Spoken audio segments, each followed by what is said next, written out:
Could you please give us some context on what's happening in Bangladesh?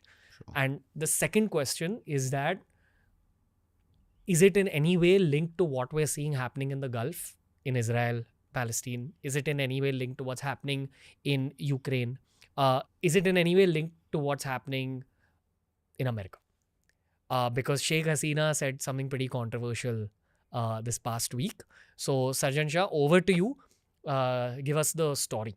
Look, in many ways, what's happened is not surprising. And so before I address Sheikh Hasina's specific comments, I guess I would point to the general failure of the decolonization movement all over the world by pointing to India as the rare success story. The decolonization movement, as in post World War II. Post World War II, as a number of Asian, African nations were driving towards independence, you effectively had the birth of a number of nations that were under-equipped, under-resourced, and had a set of systemic structural challenges that most democratic experiments have largely failed to address, which is why I point to India as the sort of powerful exception to the rule, where given the opening circumstances that we had, a large, fairly uneducated and poor population that had very little experience with democracy, relatively low governmental effectiveness as well back in 1947.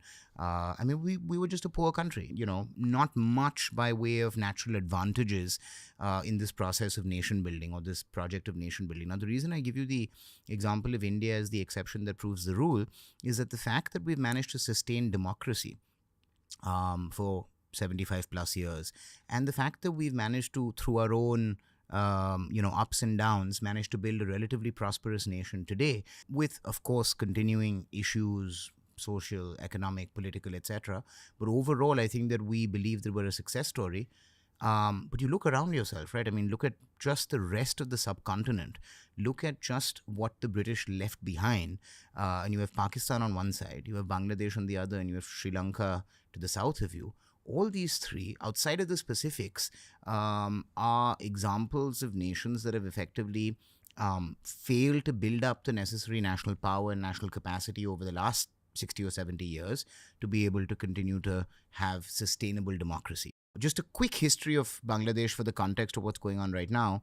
Obviously, most of your viewers will be aware that thanks to Indian support and intervention, Bangladesh was birthed in 1971 as a very unique and powerful example of humanitarian intervention, because India went in, ended the genocide being committed by the West Pakistani army, but then quickly within 3 months of the Pakistani surrender also withdrew, which allowed Sheikh Mujibur Rahman, Sheikh Hasina's father, to very quickly establish a modicum of governance in erstwhile East Pakistan. So they managed to establish a constitution within a year, and he really tried to usher in a secular form of government into what was otherwise, really as a vestige of partition, meant to have an Islamic identity in East Pakistan. If you consider the fact that the father of the nation, just like in India's case, was assassinated shortly after independence in 1975, Sheikh Mujibur Rahman was assassinated in a coup, and in a military coup. And the reason I draw this is you just think in the back of your mind about the parallels with Pakistan, right?